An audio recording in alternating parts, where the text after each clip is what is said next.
those 2 runs from scoring, and then in the next inning was whenever Ceredo-Kenova scored their 5 runs to steal the game from Mineral County.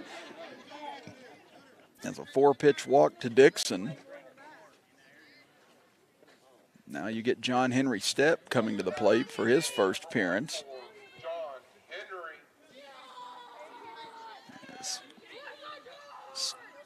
Stepp is 0 for 2 in this tournament with a strikeout and a ground out. Dixon had been 0 for 2 with 2 strikeouts. That's the first time he's reached in this tournament. Count 1-1. That misses outside 2-1, so 7 pitches thus far from Linksweiler, 6 balls and 1 strike. Right now, Sophia pitching staff just had their difficulty locating the zone today. That one's going to go behind Stepp, and that'll allow Dixon to move on over to second base.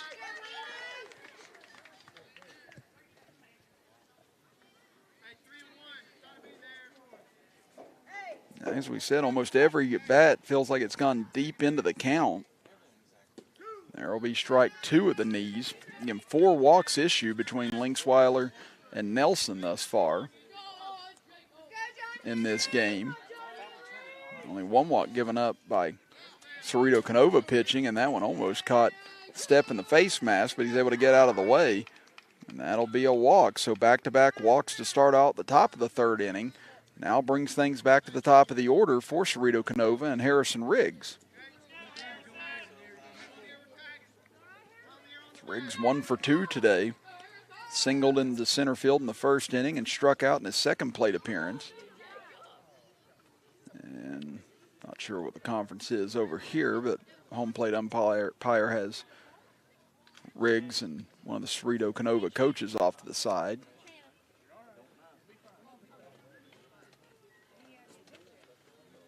Appears everything's okay, however.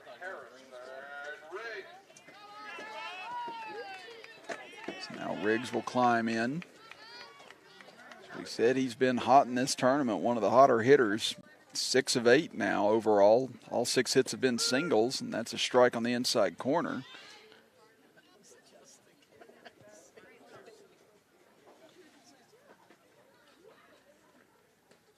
That one misses and gets away, and that'll allow the runners to move up. They throw down to 3rd. It gets away. Here comes Dixon to the plate. Runners backed up. Throw home is not going to be in time, and that allows Stepp to go to 3rd.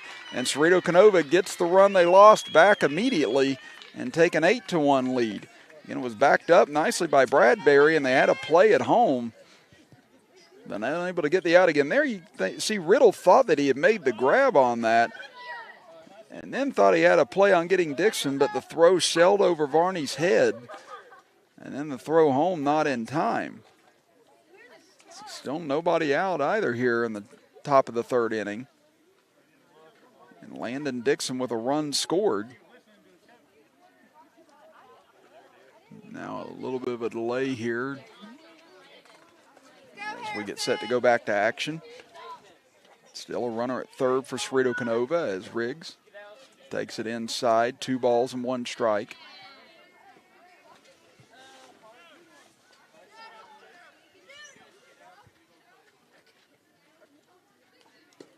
There's strike 2 on the outside corner. So he's hit the inside corner and the outside corner as Linksweiler. Now he steps off the mound.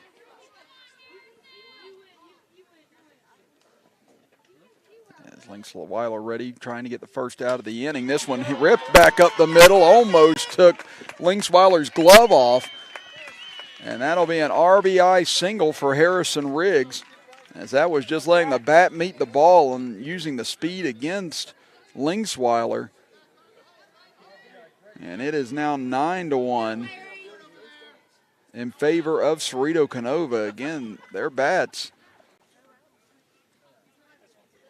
had not woken up until the later innings those first 2 games, but here today they've been cooking since they got here. As Jack Shoemaker, 2 for 2 today, has a single and a double. Goes fishing on that one, but misses. Linksweiler quickly gets ahead 0-2. And trying to find the first out of this top of the 3rd inning, and each inning has been A long adventure for Sophia out in the field. That pitch misses, 1-2. We said Nelson had to throw 72 pitches in just 2 innings. Linksweiler's already approaching 20 pitches and still searching for his first out on his 4th batter. Ceredo-Kenova has just come out patient and waiting for a pitch they can drive. Here comes the 2-2.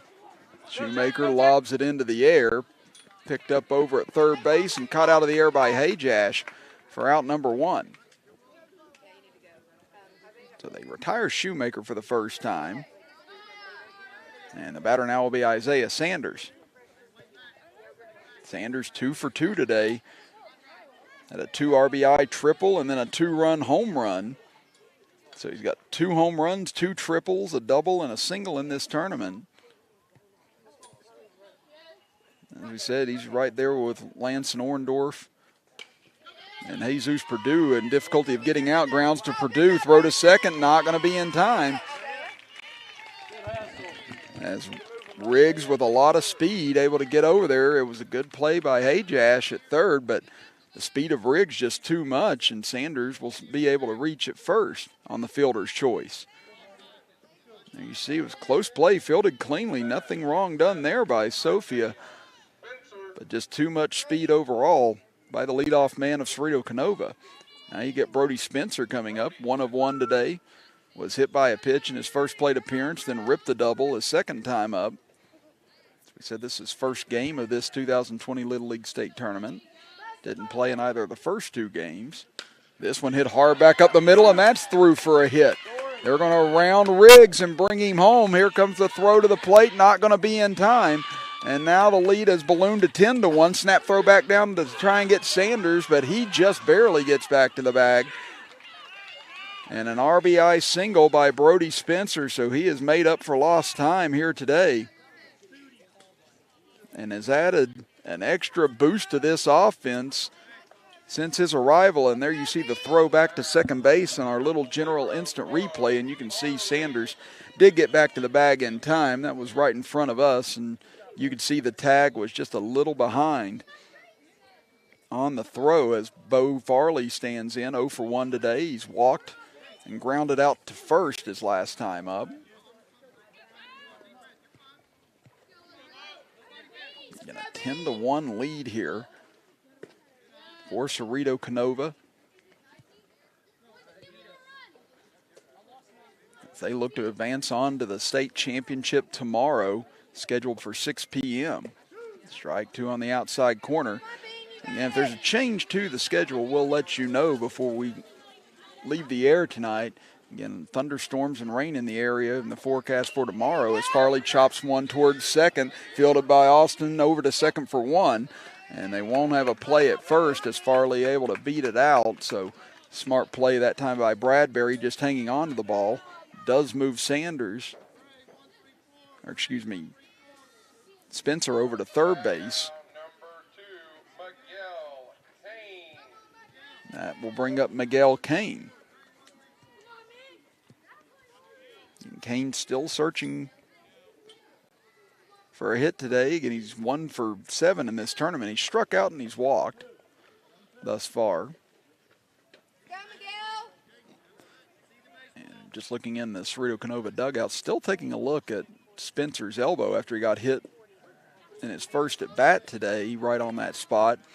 Doesn't seem like it's affected him very much as he's been able to pound out a couple of hits ever since then.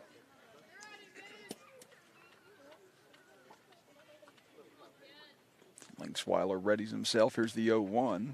This is inside to Kane. 1 ball and 1 strike. 4 runs in the first, 3 in the second, now 3 in the third for Ceredo-Kenova. There's strike 2 on the outside corner.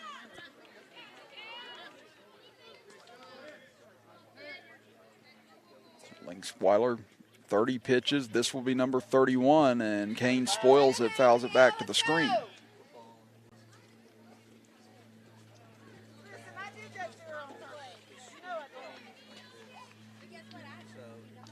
Again, should this score hold up, Sophia will be back at the end of this game to face off Mineral County to see who would face Ceredo-Kenova in the finals. But again, that's if this holds up.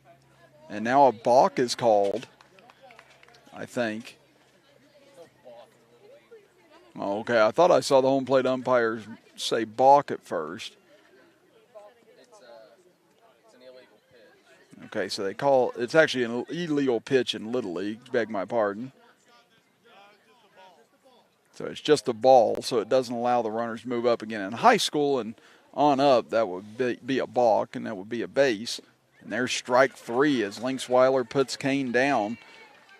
That's the second strikeout of the game for Kane. 8 batters, though, come to the plate this inning, and 3 more runs cross for Ceredo-Kenova as they are well in control heading to the bottom of the third at 10-1. You're watching the 2020 Little League State Tournament with us right here on Video Productions.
We move to the bottom of the third inning. Ceredo-Kenova in control, leading at 10-1. Chris Kidd with you. Butch Mounts, our engineer. Brian Shepard, our statistician and graphic organizer.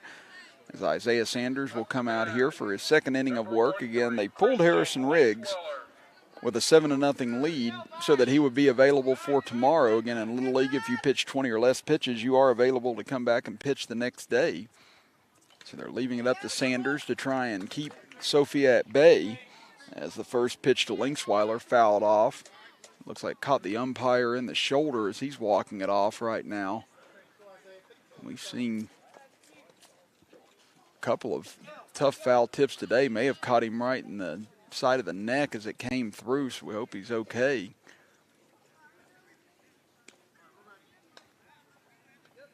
Again, those are stingers right there. You saw Riddle take one in the bicep earlier, right underneath his chest protector. Looks like everybody's okay, thankfully, as Sanders ready to go. 0-1 to Linksweiler. Strike 2 on the outside corner. Linksweiler 0 for 6 in this tournament, searching for his first hit. He struck out 4 times, reached on an error, and grounded out.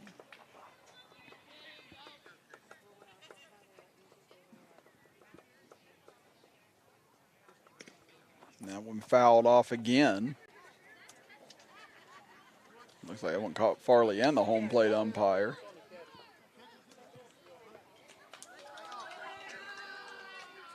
Now, I think they're going to call catcher interference here. Yes, that's going to be catcher interference on Farley. So that will give Linksweiler first base. And that'll be an error on Farley on the play. So that'll bring things back to the top of the order for Sophia as Caden Bradbury comes to the plate. Bradbury popped out to second base on his first plate appearance. And foul tips this one off, 0-1.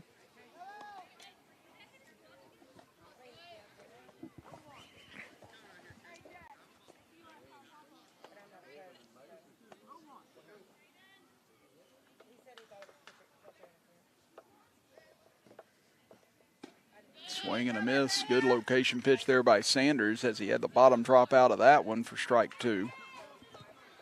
Sanders starting to find more control here in his second inning of work, it appears. Once he came in, he was a little erratic at first, but now starting to get his pitches down and find the zone a lot better. This one chopped towards third. Tough play. Fielded cleanly. Throw to second. Nice dig by Shoemaker in order to make that play for out number 1 as Spencer able to field that on a couple of hops and be able to fire it over again. They wouldn't have had a play on Bradbury with his speed over along the first base side. So smart move and alert play by Spencer, knowing where the quick out was. Now you get Hunter Austin stepping in. He struck out against Riggs in the first inning in his lone plate appearance. Reaches at this one and comes up empty, 0-1.